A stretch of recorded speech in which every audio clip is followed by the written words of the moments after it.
Bismillahirrahmanirrahim. Assalamualaikum warahmatullahi wabarakatuh. Alhamdulillahirabbil alamin wa bihi nasta'inu 'ala umuri dunya waddin. Asyhadu an la ilaha illallah wahdahu la syarika lah. Asyhadu anna Muhammadan 'abduhu wa rasuluhu la nabiyya wa rasula ba'da amma ba'd. Jemaah salat zuhur yang dimuliakan Allah Subhanahu wa taala, alhamdulillah bersyukur kepada Allah atas segala nikmat yang Allah berikan kepada kita.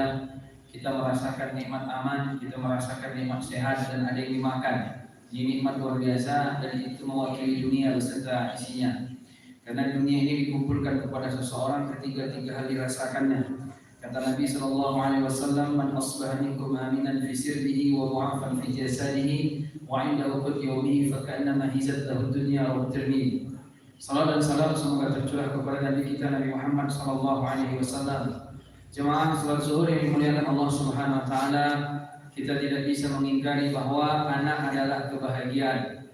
Allah mengatakan dalam Al-Qur'an, "Al-malu wal banun zinatul hayatid dunya." Harta dan anak adalah perhiasan dunia.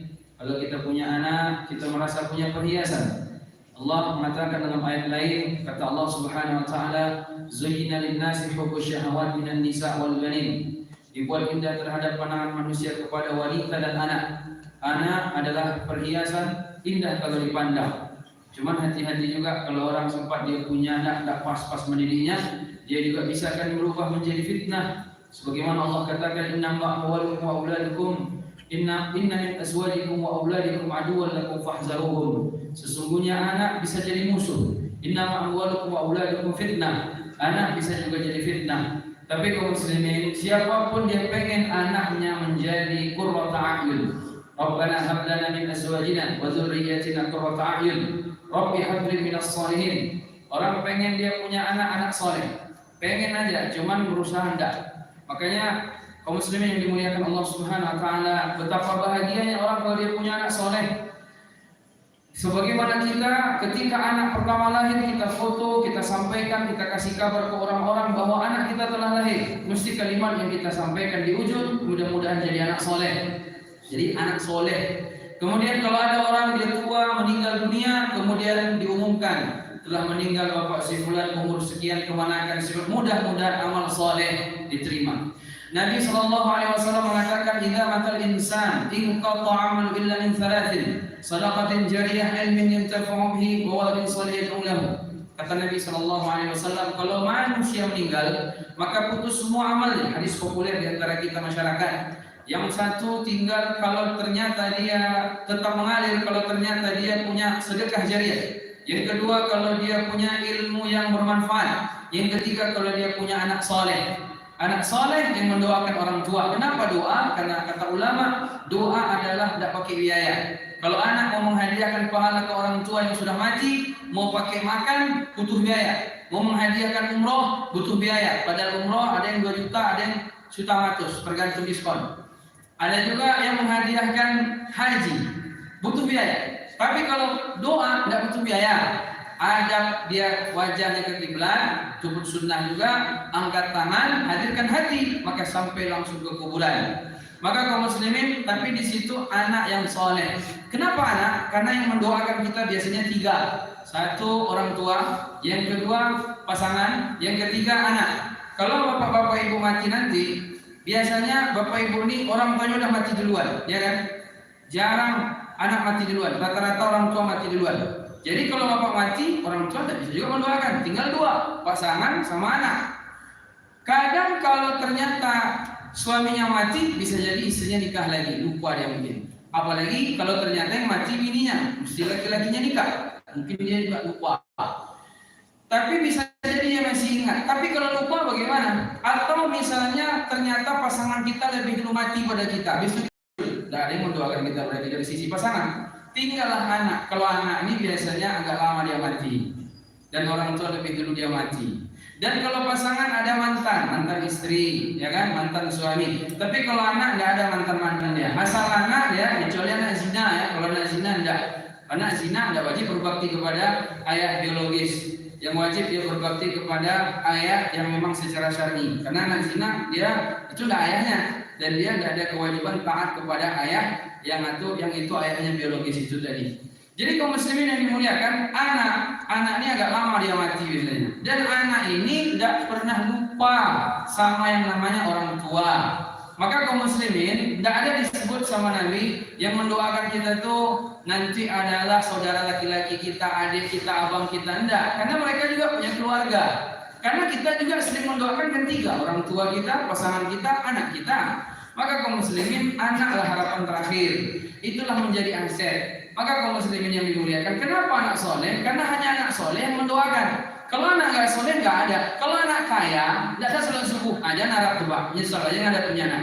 Justru ketika kita kaya, kita nggak menikmati, memberikan harta kita kepada anak karena kita mati, belum tentu dia menggunakan dalam perkara-perkara yang baik. Justru musibah bagi kita meninggalkan warisan kepada anak yang nggak soleh. Maka kaum muslimin, kalau dia nggak soleh, gimana dia mendoakan kita? Dia aja tidak berdoa. Maka kaum muslimin yang dimuliakan Allah, tidak ada cerita. Kalau orang dia punya anak, mesti dia pastikan sebelum dia mati anaknya jadi anak soleh. Tapi banyak orang tua berharap anaknya anak kaya. Banyak orang tua berharap anaknya anak pejabat. Kalau memang ternyata lambang kemuliaan dengan harta banyak, korun hartanya banyak. Sampai sekarang namanya pun disebut, tidak pernah jumpa padahal. Pergi dia ke belakang, rencana memancing, cari cacing, ketemu sendok emas, harta karun kata dia. Kalau tidak pernah jumpa, tapi memang semua orang pengen seperti korun, kaya raya, lupa sama Allah, tidak ada salat subuh, tidak ada pengajian, tidak ada zikir, tidak ada tilawah Quran, tidak masalah. Yang penting duit banyak dulu. Ini berarti jurusan korun anak ini. Ada juga orang dia pengen anaknya yang penting tinggi jabatan, halal haram ditabrak terserah. Yang penting jabatan tinggi disebut namanya orang kenal semua, tidak soleh tidak masalah. Ini orang tua bermasalah. Makanya yang membuat anak ini melenceng. Ketika dalam Al-Quran Allah katakan bahwa ketika kita dalam rahim ibu kita, Allah bertanya, alastu birabbikum qalu bala syahidna. Apakah kalian bersaksi aku Tuhan kalian? Iya. Tapi yang membuat dia melenceng ketika lahir ke dunia adalah satu, setan, dua, kawan, tiga, orang tua. Kalau kita rujuk dalil-dalil, satu, setan. Yang kedua kawan, almar'u ala dini khalilihi falyanzur ahadukum man yukhalil. Yang ketiga orang tua, kullu mauludin yuladu 'alal fitrah fa abawahu yuhawidanihi aw yunassiranihi aw yumajjisanihi. Anak lahir baik, tulus, taat, bagus, fitrah, bertauhid, yang membuat dia melenceng orang tua. Maka orang tua besok di hari kiamat, kata Ibnu Qayyim Al-Jauziyah, dia yang paling pertama besok ditanya tentang anak dia, barulah anak ditanya tentang ayah bapak ibu dia. Jadi yang pertama ditanya bakti orang tua ke anak, setelah itu baru ditanya bakti anak kepada orang tua. Jadi orang tua hati-hati. Maka kaum muslimin yang dimuliakan Allah Subhanahu wa taala, betapa bahagianya orang tua kalau di dunia anaknya soleh, anaknya tutur katanya baik, dia paham ayat wala taqul lahuma uffin. Jangan bilang itu perkara paling kecil dalam masalah durhaka, apalagi menteriakinya, apalagi sampai memukul dan mengusirnya sebagaimana banyak hal ini.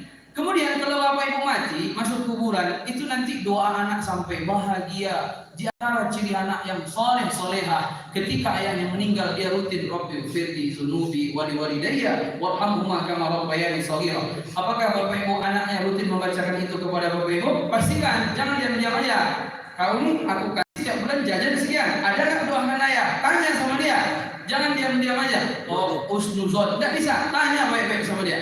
Kemudian kalau ternyata nanti di hari kiamat Allah mengatakan dalam surat At-Tur ayat 21, walladzina amanu wattaba'hum dzurriyyatuhum biimanin alhaqna bihim dzurriyyatahum wama alatnahum min amalin min syai' kullu imrin bima kasaba rahim. Walladzina amanu, adapun orang-orang beriman, walladzina amanu wattaba'hum dzurriyyatuhum biimanin, yang mereka diikuti iman mereka oleh anak-anak mereka, alhaqna bihim dzurriyyatahum. Maka begini kata ulama tafsir, kalau merujuk kepada ayat ini, kalau ada orang tua di hari kiamat, surganya misalnya levelnya 10, anaknya levelnya 3, maka nanti anaknya naik ikut ayahnya jadi 10. Adapun kalau ternyata anaknya yang 10, ayahnya 1, nanti ayahnya juga bisa naik ikut anaknya 10. Pokoknya saling naik-menaikkan. Itulah syafaat.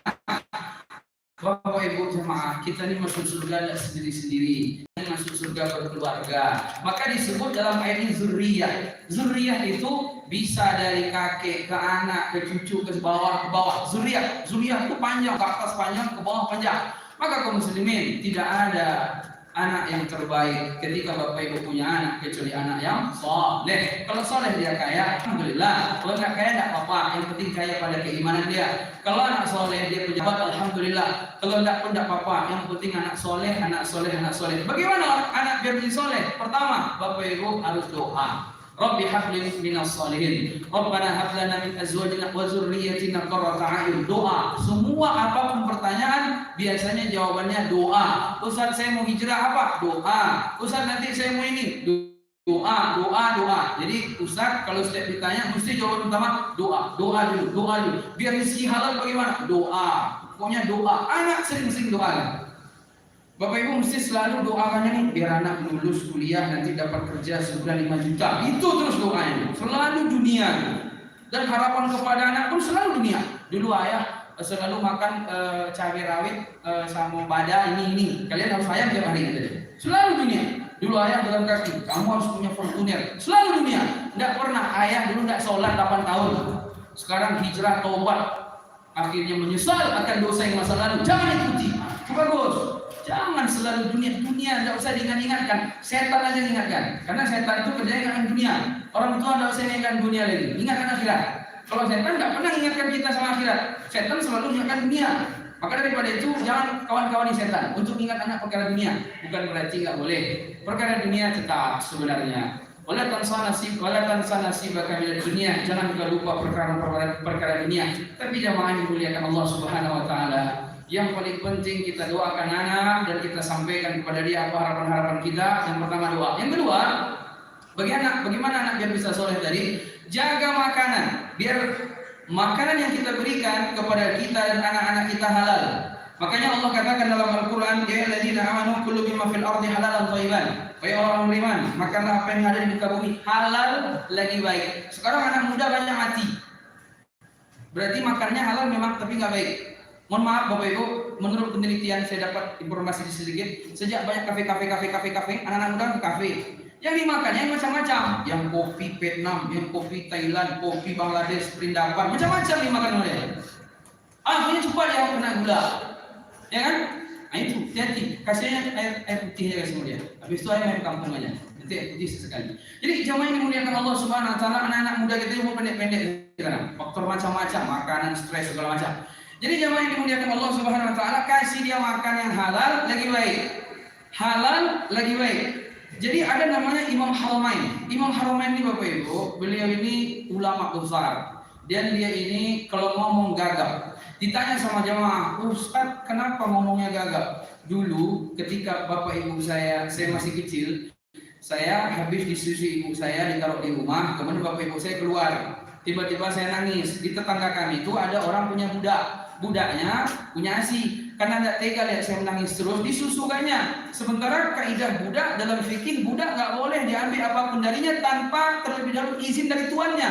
Pulang ayahnya, marah ayahnya. Kenapa dikasih sama budaknya asinya? Karena saya belum izin. Syubhat berarti kan? Gara-gara itu gagap dia ngomong seperti. Makanya jemaah yang dimuliakan Allah, pada perkara-perkara syubhat saja berpengaruh anak. Di pesantren ada juga. Saya punya kawan saya cerita. Dia punya pesantren, kawannya punya pesantren, jadi banyak kawan di sana. Kawan dia punya pesantren, anak ini nakal luar biasa, diingatkan tidak mempan, tausiah ini, tausiah itu, ayat hadis, ruqyah, tidak mempan. Pandai pula dia meruqyah orang kadang. Habis itu nakal luar biasa. Ustaz angkat tangan, ampun kita, daripada nanti anak ini makin rusak anak orang sama dia, kita pulangkan aja. Setelah itu Bapak Ibu jamaah yang dimuliakan Allah Subhanahu Wa Taala, anak ini pun diantarkan sama mudir ke rumah dia. Ayahnya berharap biar anaknya tetap di pesantren. Kami tidak sanggup untuk merawat anak, tolonglah Ustaz, tolong. Nggak ada, tidak diterima sama Ustaz tadi. Mohon maaf Pak, kami nggak mampu, maka tolonglah cari pesantren lain yang mungkin lebih mampu daripada pesantren kami. Bapak Ibu, singkat cerita, akhirnya diterima sama Bapak dengan hati yang berat. Kemudian terakhir sebelum pulang Ustadz Mudir ini tadi dia bertanya, mohon maaf Pak, Bapak ini kerjanya apa? Rupanya dia kerja di tempat riba, di tempat haram. Oh ini yang membuat anak Bapak nakal berarti. Bapak siap nggak? Kami terima anak Bapak masuk pesantren lagi, tapi Bapak keluar dari tempat pekerjaan Bapak. Kata dia, oh, tunggu 3 hari saja, istiqoroh dulu. Oke, kalau Bapak siap kami terima anak Bapak, kalau enggak tiada maaf baginya. Akhirnya Bapak Ibu 3 hari di istiqoroh, dia mantap hati keluar dari tempat pekerjaan ribanya.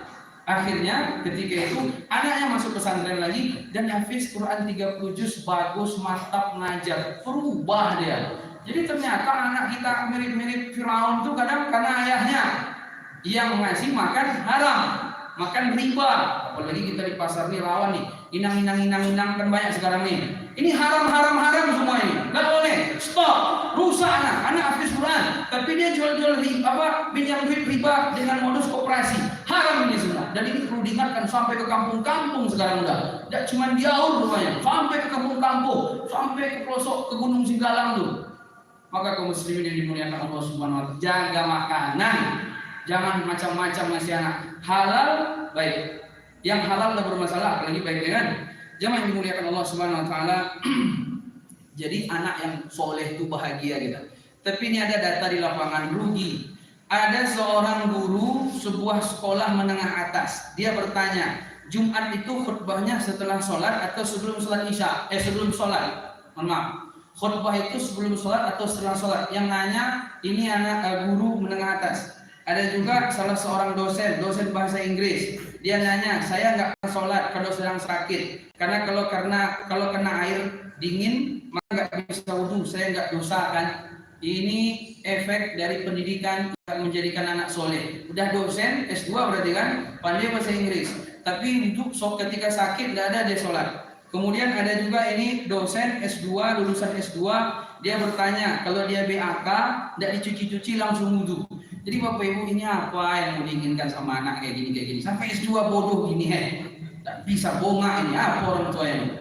Anak S2 tapi untuk tidak tahu sholat, tidak paham bagaimana fikihnya. Maka sekali lagi inti ceramah kita, didiklah anak jadi anak soleh, dan berharap biar mereka jadi anak soleh, mendoakan kita di dunia dan di kuburan dan di hari kiamat. Wallahu a'lam. Assalamualaikum warahmatullahi wabarakatuh.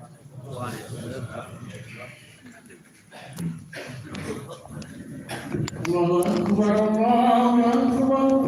Asyhadu an la ilaha illallah. Asyhadu anna Muhammad